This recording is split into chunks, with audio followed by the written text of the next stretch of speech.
বিশ্বকাপ মানেই উৎসব, উন্মাদনা আর কোটি মানুষের আবেগ। কিন্তু সেই উৎসবের মাঝেই এবার আলোচনায় উঠে এসেছে এক ভিন্ন প্রস্তুতি। ফুটবল প্রেমীদের জন্য স্টেডিয়াম জুড়ে সাজানোর পাশাপাশি কারাগার তৈরির পরিকল্পনা নিয়েছে যুক্তরাষ্ট্রের একটি শহর। বিশ্বকাপের আগেই কেন তৈরি হচ্ছে এই বিশ্বকাপ জেল, আর কারাই বা থাকবেন সেখানে? ফুটবল বিশ্বকাপকে ঘিরে নিরাপত্তা এবং জনসমাগম ব্যবস্থাপনায় নতুন এক বিতর্কের জন্ম দিয়েছে যুক্তরাষ্ট্রের কানসাস সিটির একটি পরিকল্পনা। 2026 সালের বিশ্বকাপ আয়োজনকে সামনে রেখে শহরটিতে একটি অস্থায়ী আটক কেন্দ্র বা মডুলার কারাগার নির্মাণের উদ্যোগ নিয়েছে প্রশাসন।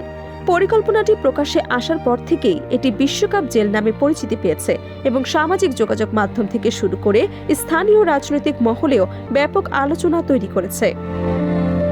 বিশ্বকাপে কানসাস সিটির গুরুত্ব কম নয়। শহরের বিখ্যাত অ্যারোহেড স্টেডিয়ামে মোট 6টি ম্যাচ আয়োজনের কথা রয়েছে। এর মধ্যে গ্রুপ পর্বের গুরুত্বপূর্ণ কিছু ম্যাচ ছাড়াও রাউন্ড অফ 32 এবং কোয়ার্টার ফাইনালের মতো গুরুত্বপূর্ণ পর্বের ম্যাচও অনুষ্ঠিত হবে। আর্জেন্টিনার একটি ম্যাচ এই স্টেডিয়ামে হবার সম্ভাবনা রয়েছে। পাশাপাশি আর্জেন্টিনা, ইংল্যান্ড এবং নেদারল্যান্ডসের মতো শীর্ষ ফুটবল শক্তিগুলোর বেস ক্যাম্পও কানসাস সিটির আশেপাশে স্থাপিত হতে পারে বলে ধারণা করা হচ্ছে।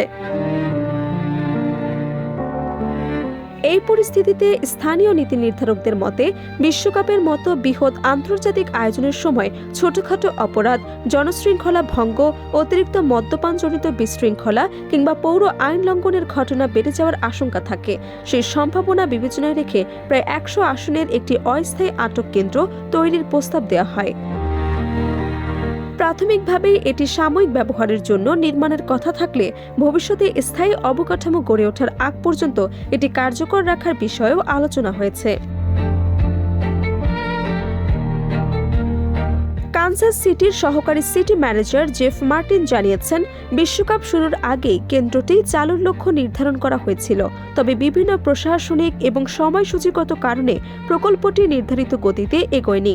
তবু শহর কর্তৃপক্ষ এখনও প্রয়োজনীয় প্রস্তুতি সম্পন্ন করার চেষ্টা চালিয়ে যাচ্ছে। অন্যদিকে কাউন্সিল ম্যান ওয়েস রজার্সের মতে বিশ্বকাপ চলাকালে শহরে বিপুল মানুষের সমাগম হবে। সেই সঙ্গে উৎসবমুখর পরিবেশে মদ্যপান, ছোটখাটো সংঘর্ষ কিংবা আইন লঙ্ঘনের ঘটনাও ঘটে। এসব পরিস্থিতি মোকাবিলায় অতিরিক্ত আটক সুবিধা রাখা বাস্তবসম্মত এবং প্রয়োজনীয় পদক্ষেপ বলেই মনে করছেন তিনি। তবে এই পরিকল্পনা নিয়ে সমালোচনারও কমতি নেই। অভিবাসন অধিকার কর্মী এবং স্থানীয় কিছু সংগঠন আশঙ্কা প্রকাশ করেছেন যে অস্থায়ী আটক কেন্দ্রটি ভবিষ্যতে অভিবাসন সংক্রান্ত অভিযানে ব্যবহার করা হতে পারে।